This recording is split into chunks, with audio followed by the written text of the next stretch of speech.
Using an effect called hair, we, my friend, are going to bring back the woolly rhinoceros. So as you can see here, I have a rhino PNG that I acquired from burningwell.org. And what we're going to do is apply some hair to him. So I'm going to click on him down here in the layers. We'll go to Effect. We're going to go to Simulation, and we're going to choose CC Hair. So what we're going to do now is we're going to do a little tweaking to make this look better. So I'm going to just go ahead and close all these panels. I don't want to see them right now, so we can have more room on this side here. And we're going to focus on the options that we have for the hair. Now, as you can see here, we can have the ability to change the length of the hair. So you can really make a shaggy rhino. So I'm going to go ahead and just dial this down a little bit, like so. We could even affect the thickness of the hair, the weight, and we can even control the density. So I can go ahead and dial that down and more.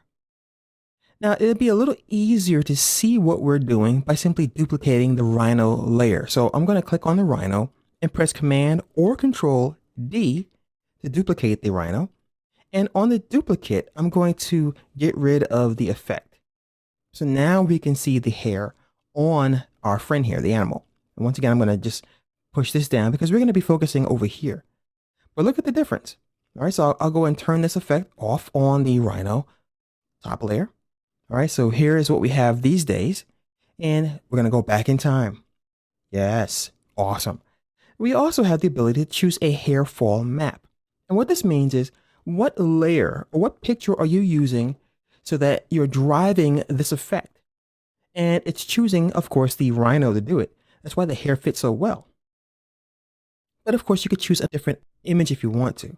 So if you took your time and created maybe like a carpet or even a saddle or something like that, you could probably put hair on that on a layer above the rhino. We can also choose the property of the map that's driving it as well. So currently it's using the luminance values of the rhino or the brightness values. We could also change this to something like red.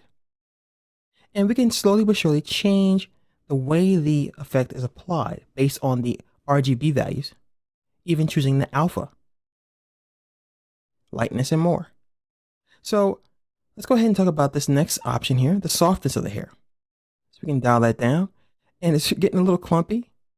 And now it's getting really nice and fuzzy. And we can even see more of the rhino features behind him. So I'm going to go right about here. Now, noise typically means how you break up an effect. So we can add noise. And as you can see, we're changing the way it looks altogether, even to the point of making it like a carpet. All right, so it's really adding a lot of noise, and that noise is changing the way the fibers are reacting to the map. Change the hair color if you want to. So I'm going to go ahead and make this a lighter color. And I can even choose the color inheritance.